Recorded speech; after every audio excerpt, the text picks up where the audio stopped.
This Live. conference will now be To the recorded. December 2024.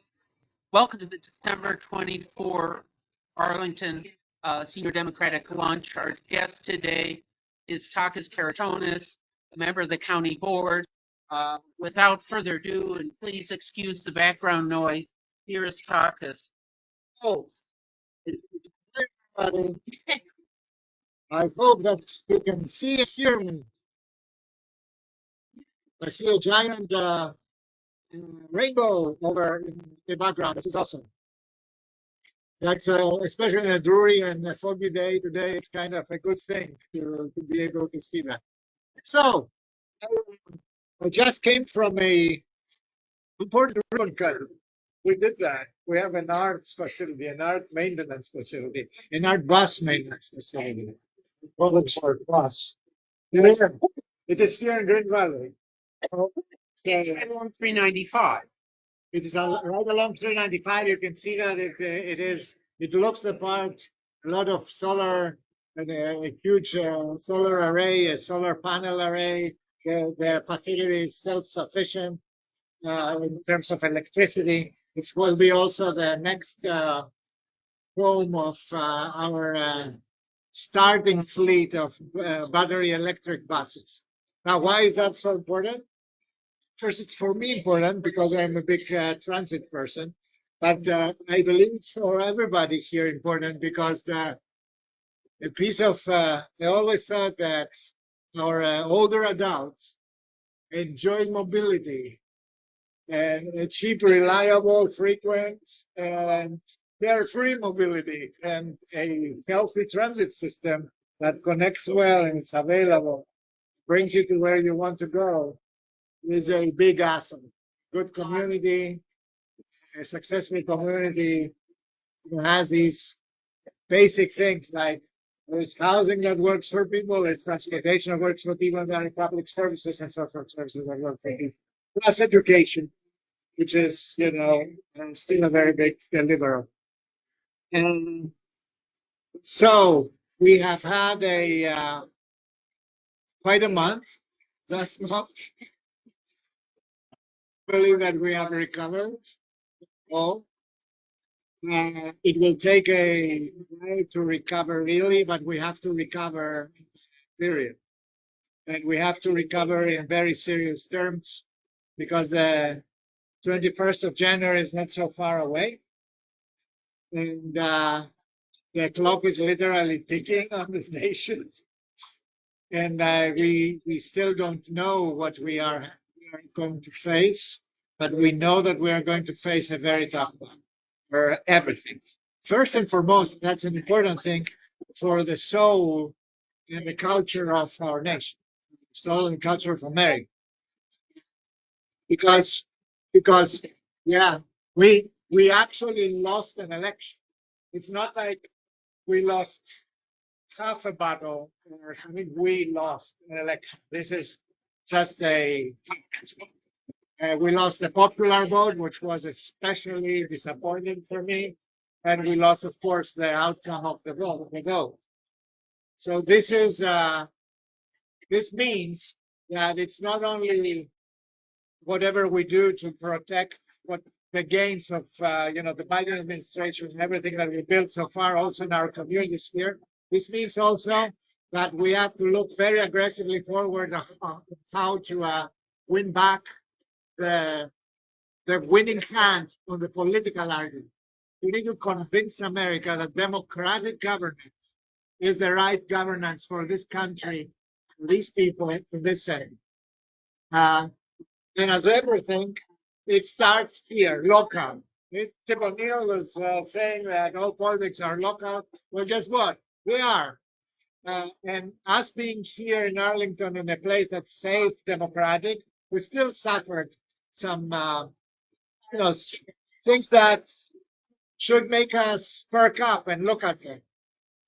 We have an electorate that veered a little bit to the right. It's not out of the national trend, but it did. Here, we should be noticing that. We had an electorate that was not so 100% energized to go to vote. Again, we have a community that is more divided by wealth, by property status, health status, immigration status, etc., than ever. I mean, we are not closer to a more, mixed egalitarian community. We're a little bit further away. So I consider my job working these fields, working these areas. And the number one for next year, besides the politics, is to care a lot about the changing economics of Arlington. We have been a town where, a good part of the middle class, educated middle class, would come to live. A very diverse town. We had a huge sector of the federal government being here and a very vibrant commercial office economy because we are just next door to the nation's capital. All this is sputtering now. Since the pandemic, we have a significant decline in our commercial occupancy. 1 out of 4 square feet in Arlington is unoccupied, right? And it's not occupied, it's vacant. 1%, 25. 1 out of 4. This is actually very high. It's the highest ever for us. It's one of the highest in the nation. At least in America, 25% vacancy is a very high. And what is worse, it's not looking like the business is coming back. The business is doing well. The businesses are doing well. They have healthy profits, but they have a far more efficient use of space. They are not like the 70s and 80s. The federal government is not anymore there. Even in the federal government realm, you will see challenges. So that means that Arlington needed and needs to diversify its economy. So we had some major, big elephants like Amazon, etc., Nestle, Boeing, coming and opening headquarters here.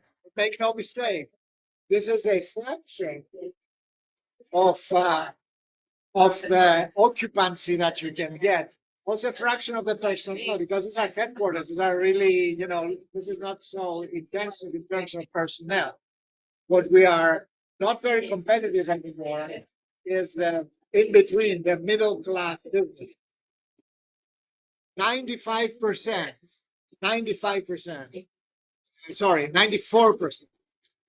of business licenses in Arlington is small business. These are businesses that employ less than 50 employees. 15, 50. Yet, 34% of Arlingtonians, of people who live here, work in these businesses. So they are major employers. The big ones are 6% of the business licenses, logically, but they employ 2/3. That's true. But they also produce 80% of our wealth. But the others that employ 1 out of 3 people here, they are absolutely needed. If we lose them, if we become less attractive and less competitive for them, we will lose significant economic substance.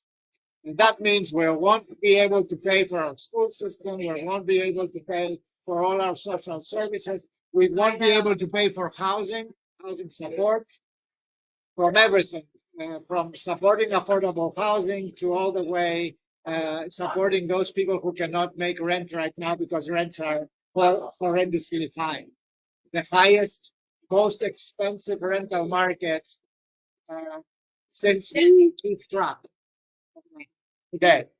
Not only in absolute terms, but also in relative terms, as a percentage of the income of the young people who come here.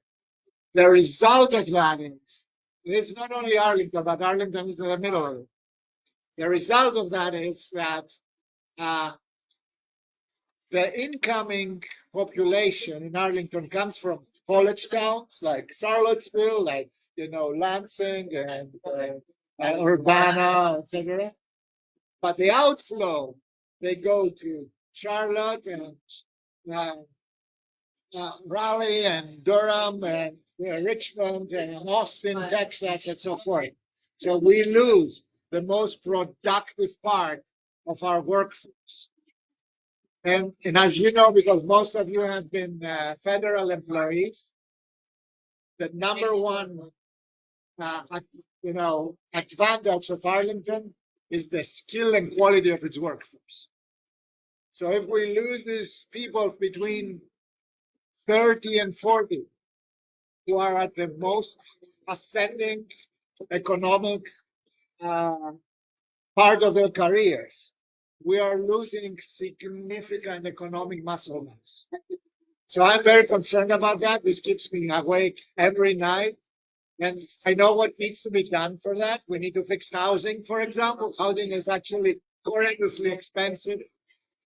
Childcare is horrendously expensive. We are the most expensive place, except for some, random places in California and in state, in New York City, in terms of childcare costs. Having two kids in childcare in Arlington costs $45,000 a year.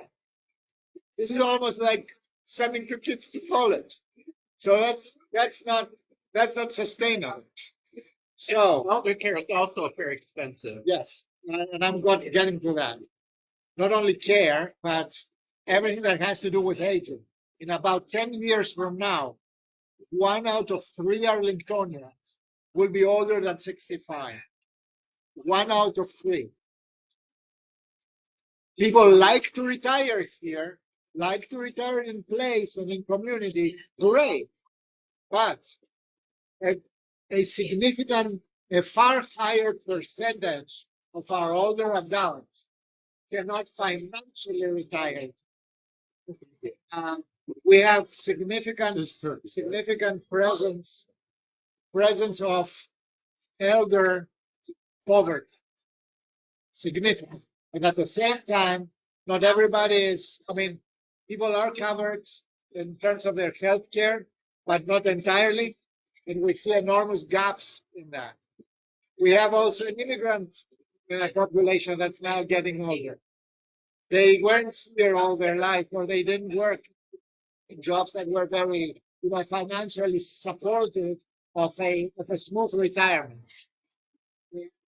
And then we have what I call the new dependencies. We depend, for example, that memory care has a very big incidence right now. We saw how vulnerable we are during the pandemic. Right? Older adults were, the number one affected class of residents. And I can tell you that during the last leg of the Trump administration, when I got first elected in 2020,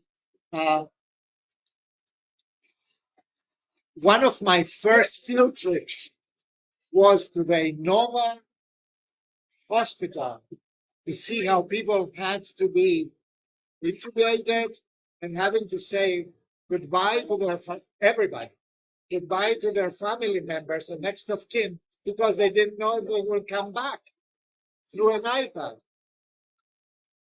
And I will never forget that, because this is one thing. If we are not resilient by definition and by planning, and we don't care about our people, we'll be that problem. I spent days working with the county manager and actually with the governor, Arlington Northern, to figure out ways to have smooth patient transportation out of Virginia if our ICUs would be, full. And like Texas, we receive patients from out of state during the moment the Trump administration. Yeah, we had to take them in because they were absolutely full. They couldn't serve them there. So the Air Force were flying them into different places that still had beds. Yeah. Yeah. So it was thankfully a relatively short time, but it was before we got vaccines, etc. If you remember, some of you remember the Trump administration in its last leg, we were left on to our device here, we were seriously discussing go and buy masks in Korea and out of the country, and the federal government would compete with us without any forewarning, any not even the slightest coordination, on purpose. So it was like a cutthroat thing. And so I don't want to be there again. But we have an administration that is incoming right now doesn't care so much about an aging population, despite the fact that she has a massive aging voter who he doesn't care about the quality of life in the last third of life of most Americans. They well our expectancy, our life expectancy, even has been declining.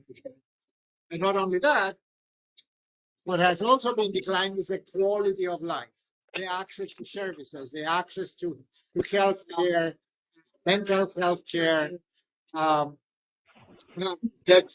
precious commodity of social connectivity.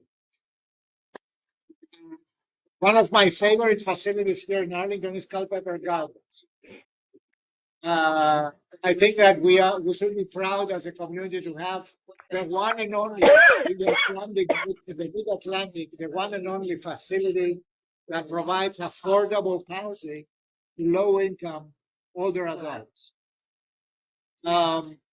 It's actually shameful to say that's the only one in the Mid-Atlantic, but it's here. We have supported that all the way.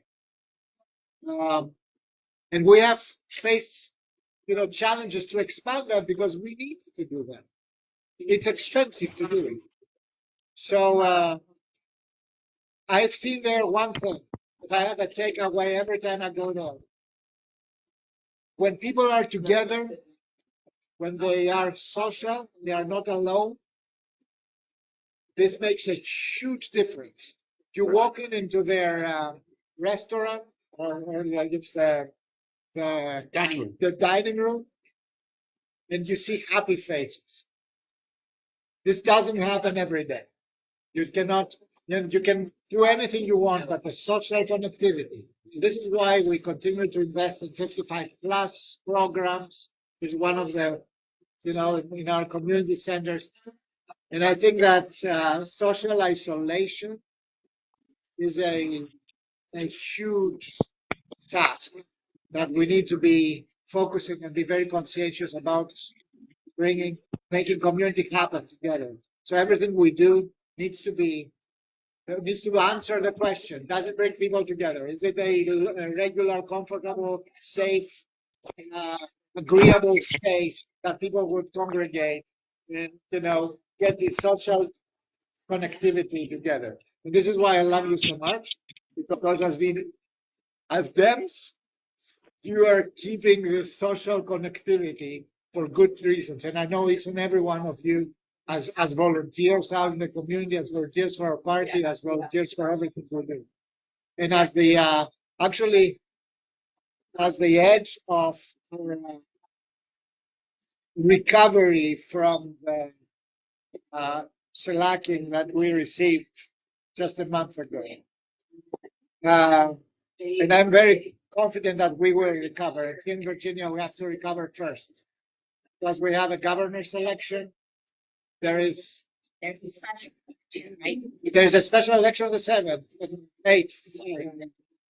7th, which is an important election because it will define whether we keep the Senate. So, and then we have the election next year. I believe I told you that I support Abby Spanberger for governor. There's a lot of discussion about lieutenant governor. I personally support Aaron Rouse for that. I don't think Aaron Rouse He's from Norfolk. I can tell you a lot of things. Aaron Rouse. He's running for lieutenant governor. It is true that this time, not except for Babar Latif in Prince Williams County, there are not too many Northern Virginians running. As of lately, we've seen a little bit the leverage of power in the state, going a little bit to the middle and a little bit also to Norfolk and the coastal part of Virginia. I think we still are the most populous part of Virginia. Here we decide the election. These are our votes will decide the election. There's no question about that. And I think that we need to work diligently to keep a good relationship and a workable relationship with the most democratic parts of Virginia, which is in the center, in Richmond, Charlottesville, and in Norfolk, and Virginia Beach, etc. So this is an additional reason why I try to. So for Arlington, it's a good thing to have a presence there, to be visible for them. It wasn't like that all the time. In Richmond as well, because the formal center of power is in Richmond, where the General Assembly is. But since people from the coastal Virginia have been over time, have been with Governor Northam, Elaine Luria when she won her district, and now with Luis Lucas, etc. I have to tell you, if we want transportation dollars to fund Metro here, if we want education dollars to support our schools at a decent level, if we want state dollars to support childcare, etc., we have to talk with everybody we can get, and our partners are now right now in Richmond and North. So that's my opinion anyway, and this is why I'm invested this way. Takis, what Yes. percentage of the Arlington budget is federal? That is between the block grants and the specific purpose grant. Yeah. If you read the budget, you will see that somewhere between 4% and 8%. The direct appropriations from federal money is about 4%, $50 million. But in reality, it's more because there is a lot of federal money that's embedded in programs. We're trying to we are running right now a full risk assessment, exposure assessment, if you want. Not everything will be immediately exposed, but everything can be exposed over time. This is a long fall that we have in front of us. So that's number one. So 8% is nothing to snuff on. It's real money, and we don't have anything we're not going to resort to the easy solution of taxing Arlington, of course, right? So we have to be very careful about how we move. We have to be very strategic, and this is why you are not going to hear too many elected officials being extremely vocal, etc. We try not to be in the bullseye until we have our bases covered, and that we make sure that we don't have people who are exposed to it. Remember that there is a second level of exposure that is even worse. INDA knows that housing grants is a federal program. Like low-income housing tax credits are federal programs. So the way we run our affordable housing here, our subsidies for people who need help to make the rent, our affordable housing developers that need matching, that leverage with our federal money, the local money, etc. Because we cannot pay for everything; we pay for a fraction. And this fraction also leverages private money because they get the federal part, they get the Arlington part, and then they leverage the private part. All this can be disrupted. He's going to go. Yes. And there is a vocal for now a minority, but you never know who's in minority, who's in minority in the current GOP, and especially the Perry-Trump GOP. For example, they know that disrupting our funding would qualify as hurting a blue city. And they repeat it, it's not against Arlington per se, but they repeat that with all major cities. So they know that they have maximum, in the military we talk tissue damage potential. So, and they know what levers they can pull. So we are very apprehensive of that, and we are very conscientious in that. So the exposure is actually far higher. Then take the human exposure. We have almost 45,000 federal employee households here, and not all of them are in the Department of Defense. There are far more federal employees who are not in less exposed departments. Department of State was. I remember here in Arlington discussing during the first Trump administration when Rex Tillerson was Secretary of State, and they tried the purge, right? And they actually went through with it. I saw a lot of very concerned people here, people who left their job, who retired early from the department, etc., etc. So that was not a walk in the park. This was really serious. We have a lot of people who work here for the Department of State, for the Department of the Interior, for the Department of Justice, for the Federal Drug. So you name it.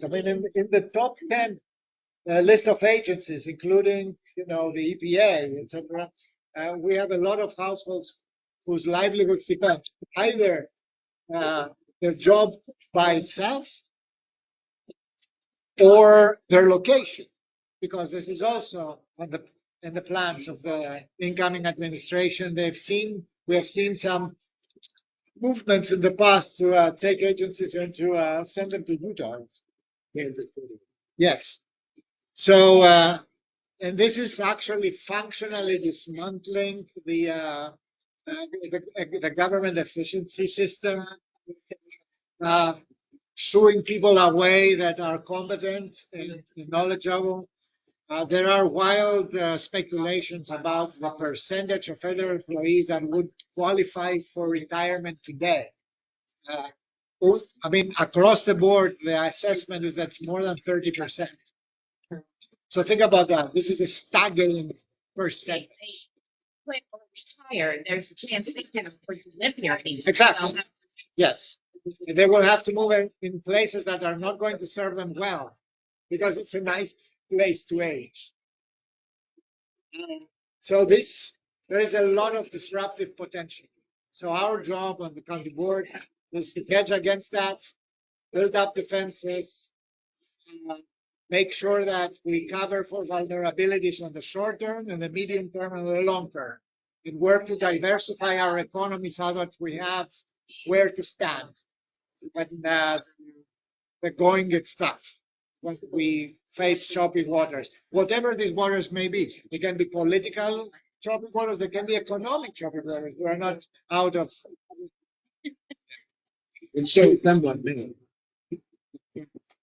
So my number one priority is to make sure that this frame of economic resiliency remains functional.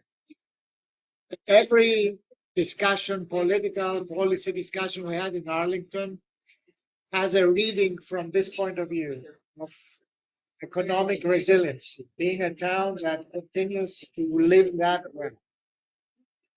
And now you remember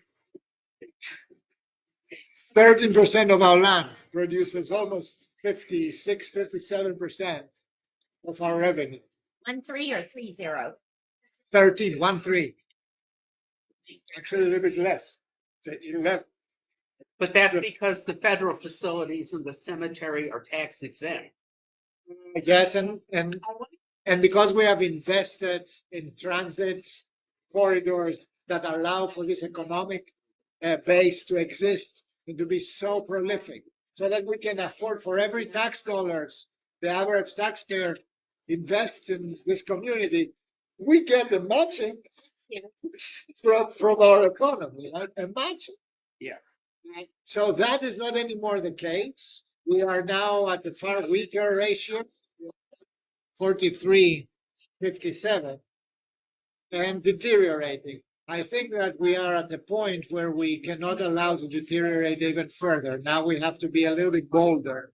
Which is focusing percent 53-47. 50, it was 50-50. And it deteriorated in the last 10 years, and now we are about 43-57. 43-57. Residential. Yes, so 57 residential, 43 commercial. That makes me go grumpy. Yes, it makes people grumpy, and so we need to be out and discussing how we avoid making them more grumpy.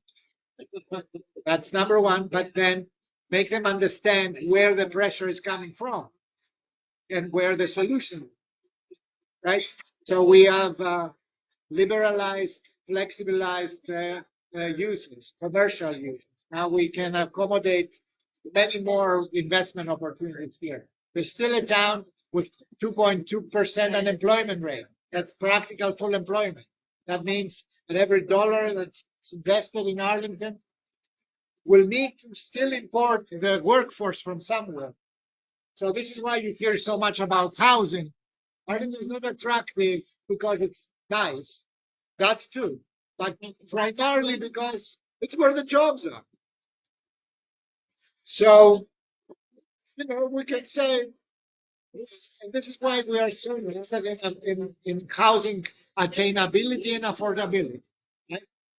So more housing options, creating a more competitive marketplace for housing, which is the prerequisite to talk about prices. I mean, if it's not competitive, then you don't need to talk about prices because you have a monopolistic place where you have lost control on prices, and this is a runaway train like it looks like now. To young people, it looks absolutely unattainable. And they vote with their feet. They are leaving. But what do the other jurisdictions do? Do the other jurisdictions suffer the same shift from office occupancy to residential tax revenue? Do the other ones suffer the same cost price curve that Yes. we do? Yes, they suffer the same price cost or analogous or comparable. Alexandria for sure. Alexandria has even a tougher lot than we have because we have a bigger commercial sector than Alexandria, so their shrinkage is not impacting them as much.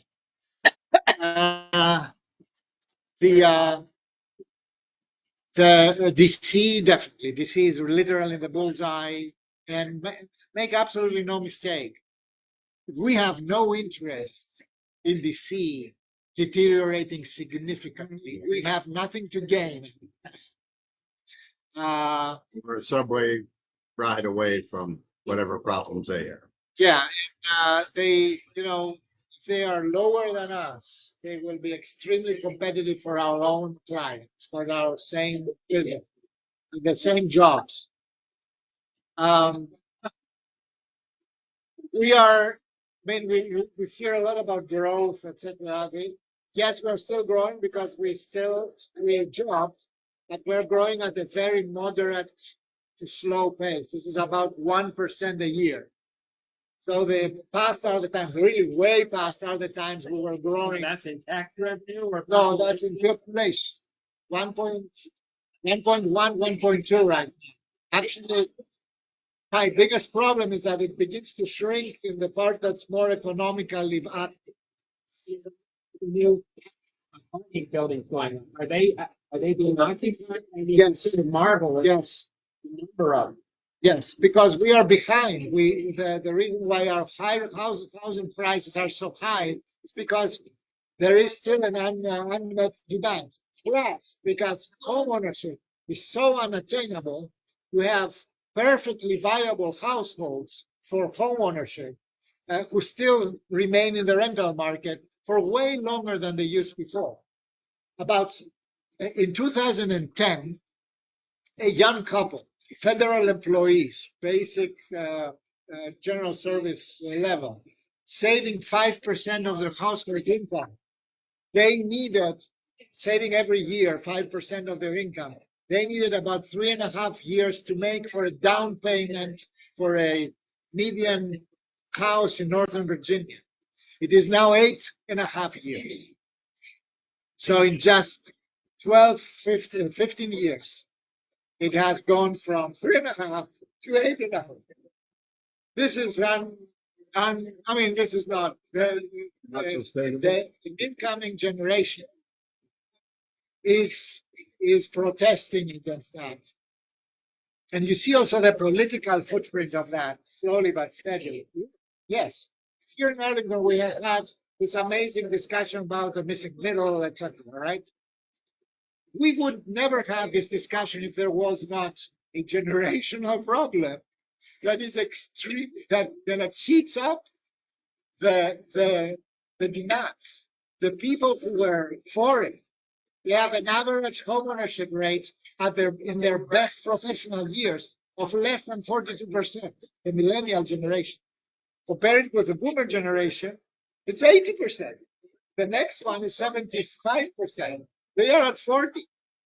At the same age. No.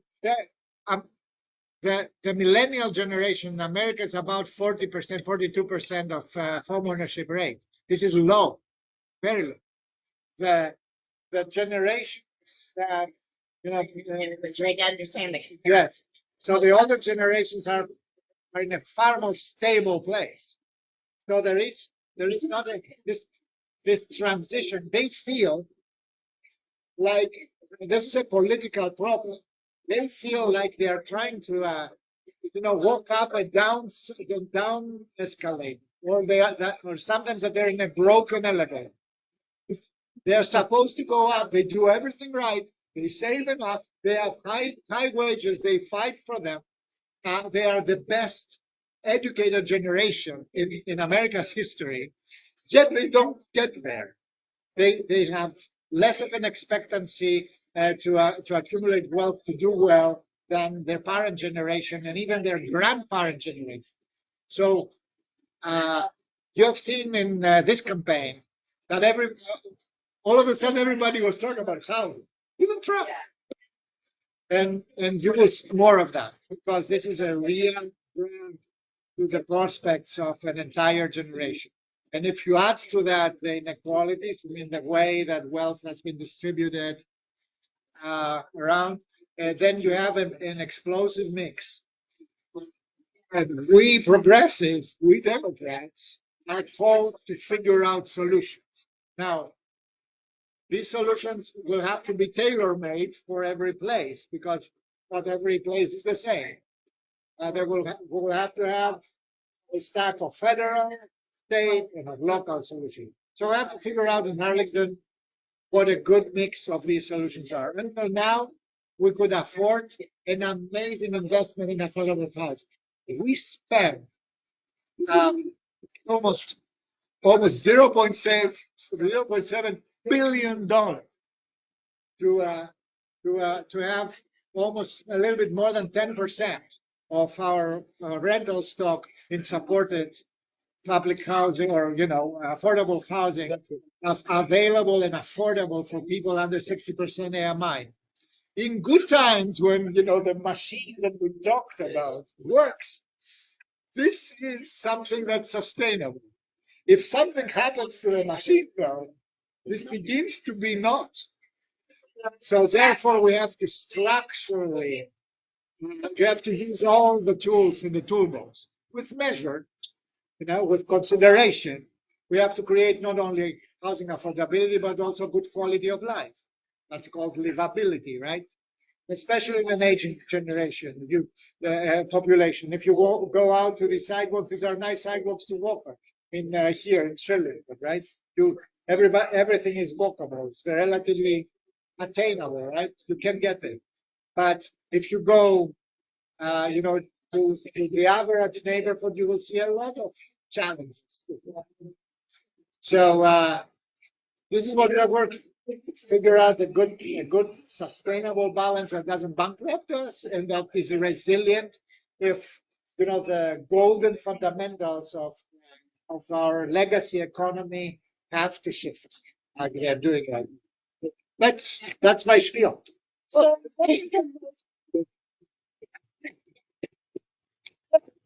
Yeah, question. what are the most promising ways that we can diversify our economy? Okay. So number one, what we are doing already. So we try to advertise and attract the companies and the type of business that is now uh, very dominant in national and international markets, like Amazon, like the tech industry, etc. We try to play our strengths on the defense contractor environment, also to a future contractor environment for anything. The incoming administration may opt for privatizing more of the federal functions.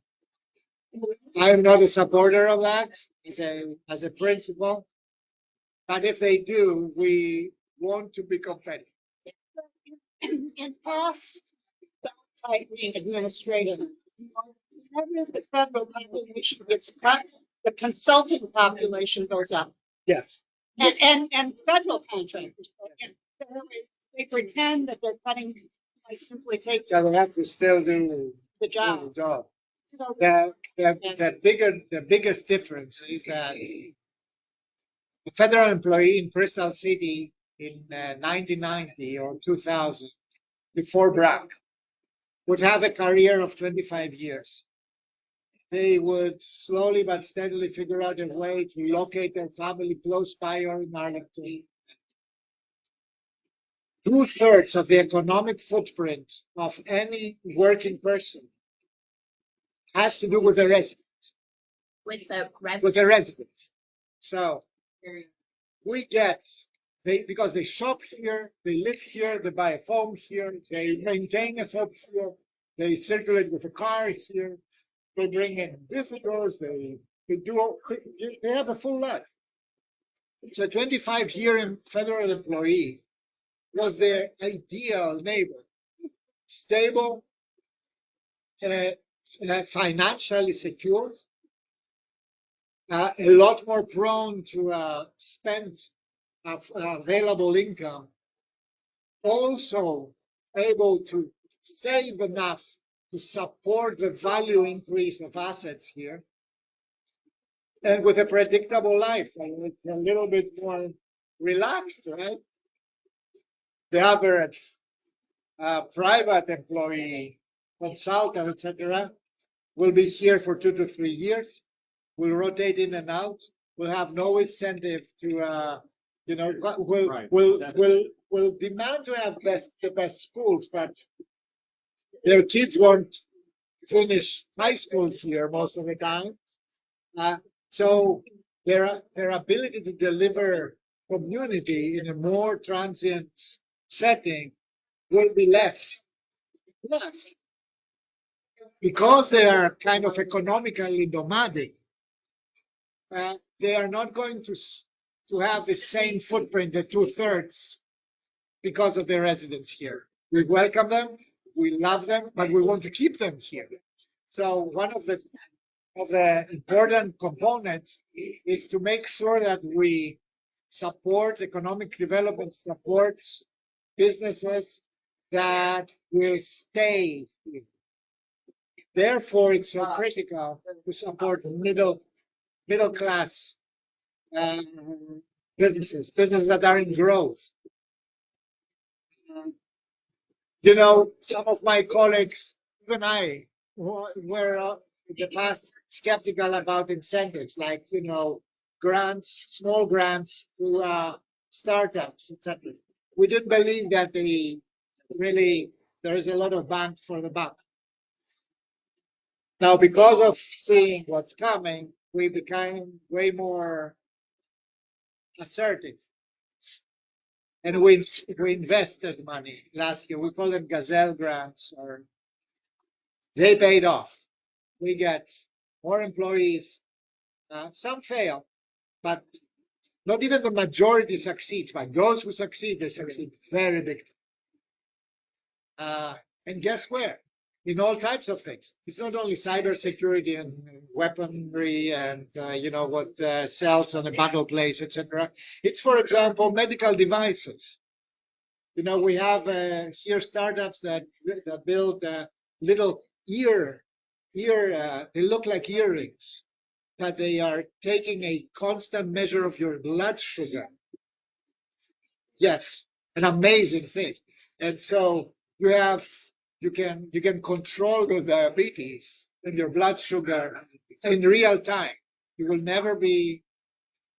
We have people who have developed amazing apparatuses for to control sleep apnea and a lot of things. So this ecosystem is our job to maintain and grow. We hired recently, like 2 years ago, a new director for economic development. He came from Alexandria. We have a very dynamic team right now. They are aggressive on the office vacancy, but they're also aggressive in growing. They invite foreign investors in. They invite VCs like venture capitalists, VCs, venture capitalists.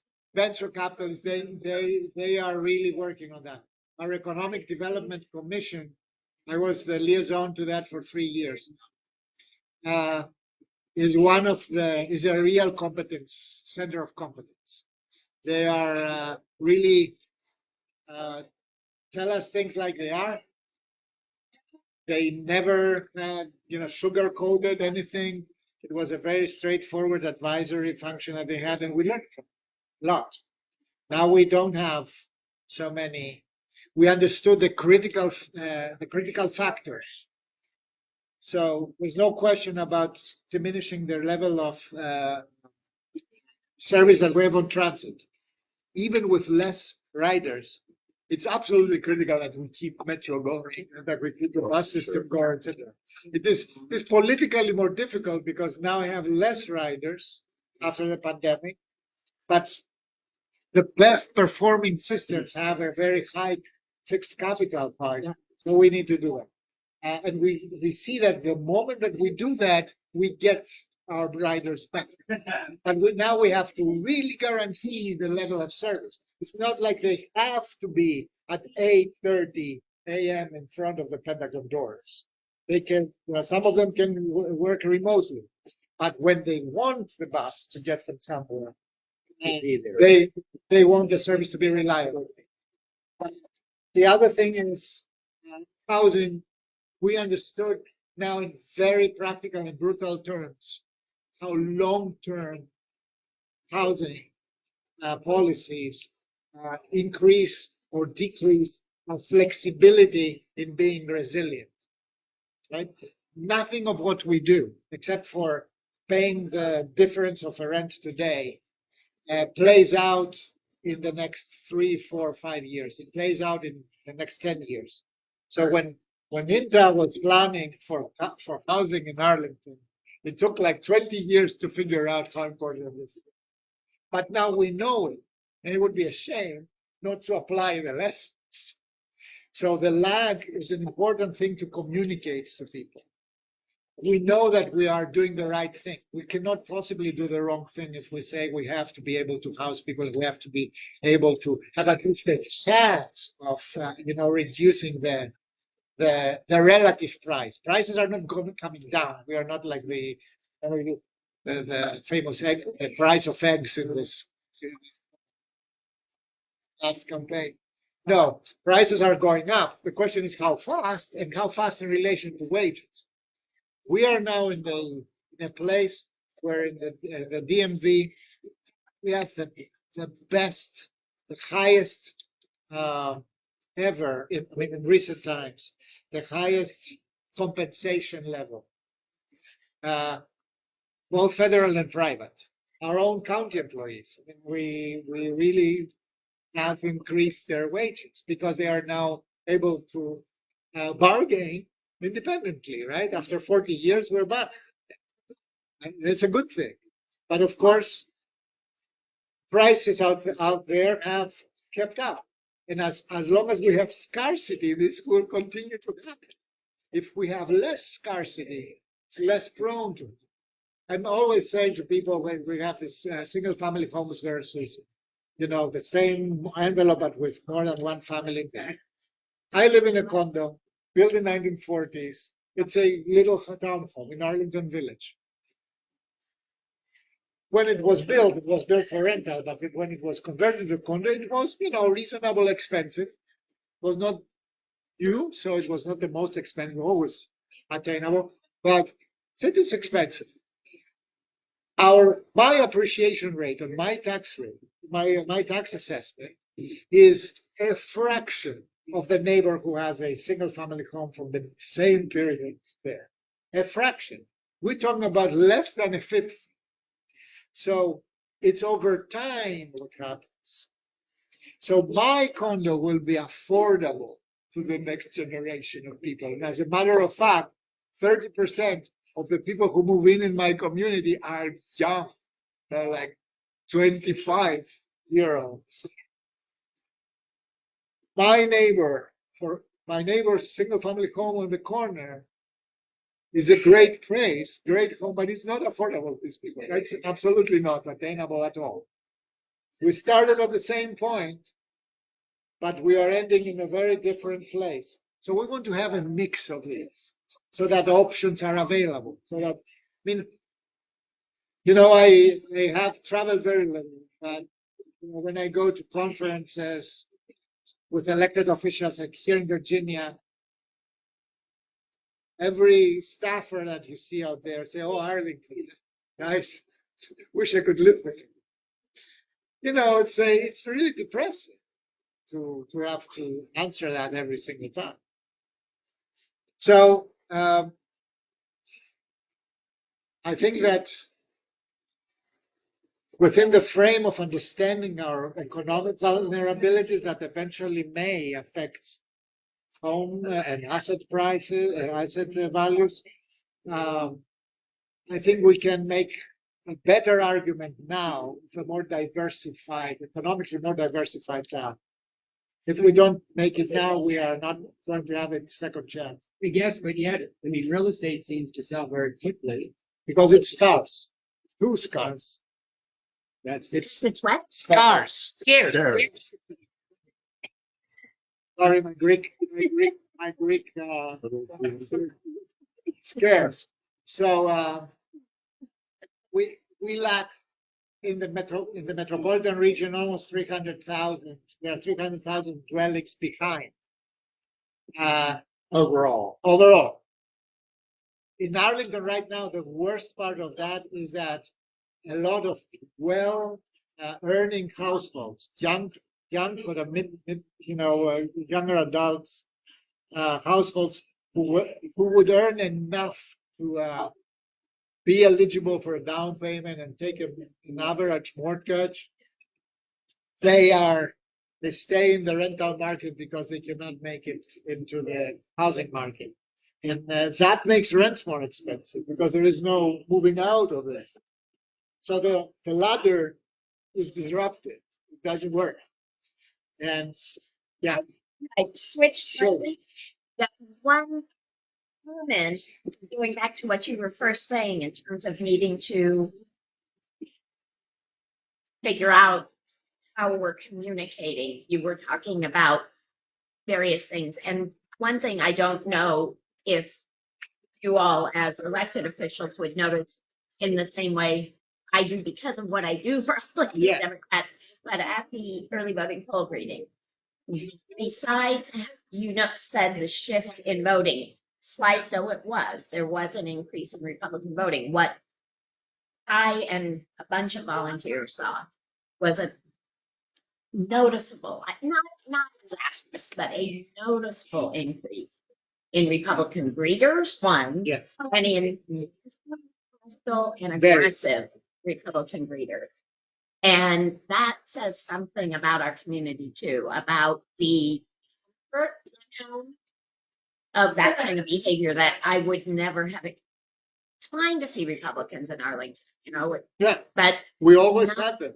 One Right. out of five But I Arlingtonians never was always I Republican. never expected that level of Aggressive. nastiness, of Trumpness. Yeah. I didn't expect to see that. So as we all, I believe a lot of them, I think most of them were local. I don't think they're able to bring in that many Republicans in still. I don't think they can. There may have been a handful of imports, but I think the majority of the ones were local. And some people knew some of them as either neighbors or had previous contacts.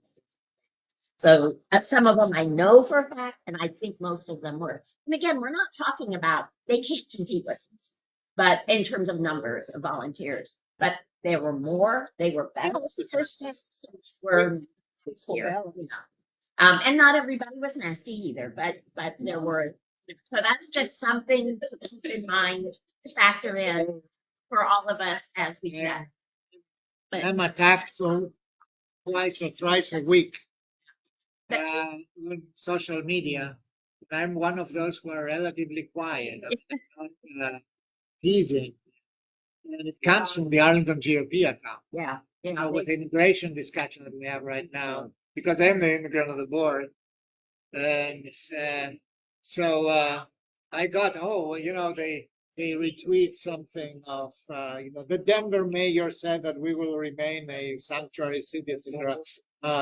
And then you get the Trump appointee for the deportation czar saying, oh, everybody who is, helping or abetting illegals will have to go to jail. So they retweet that and they tag me and they say, yeah, will Takis be willing to go to jail because of that?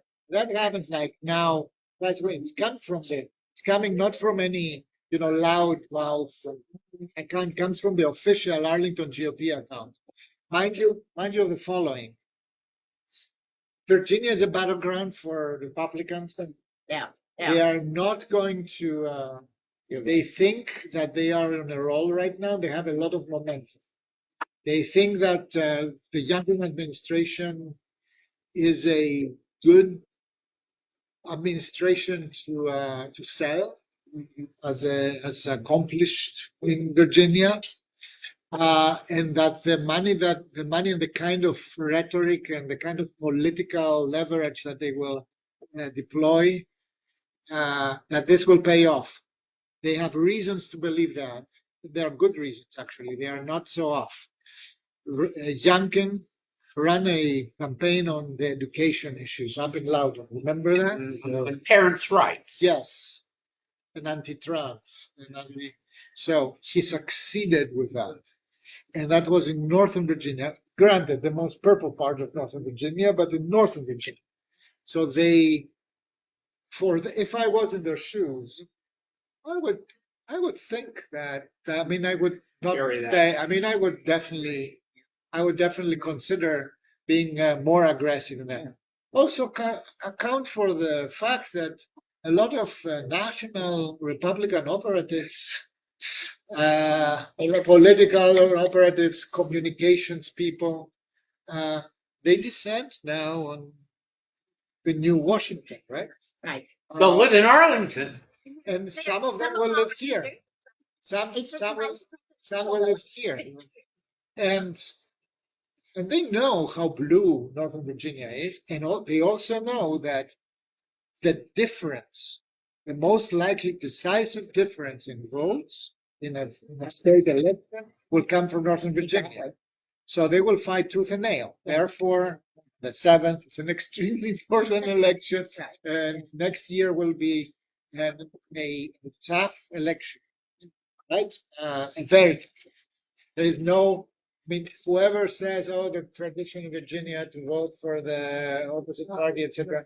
I tell you one thing, We have to fight it as if it So was. it'll be one of the first judgments of the new administration. If we made, get Spanberger in there, people will say, oh, well, this might be a reaction to the extremism in the White House. By the way, it's an amazing, I feel that we have the right candidate for the times Oh, that for we are sure. in. Yeah.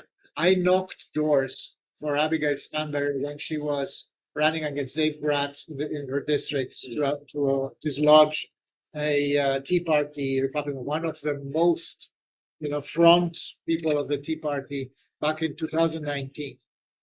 I knocked doors in Spotsylvania. I knocked doors in Westchester, and yes, Westchester.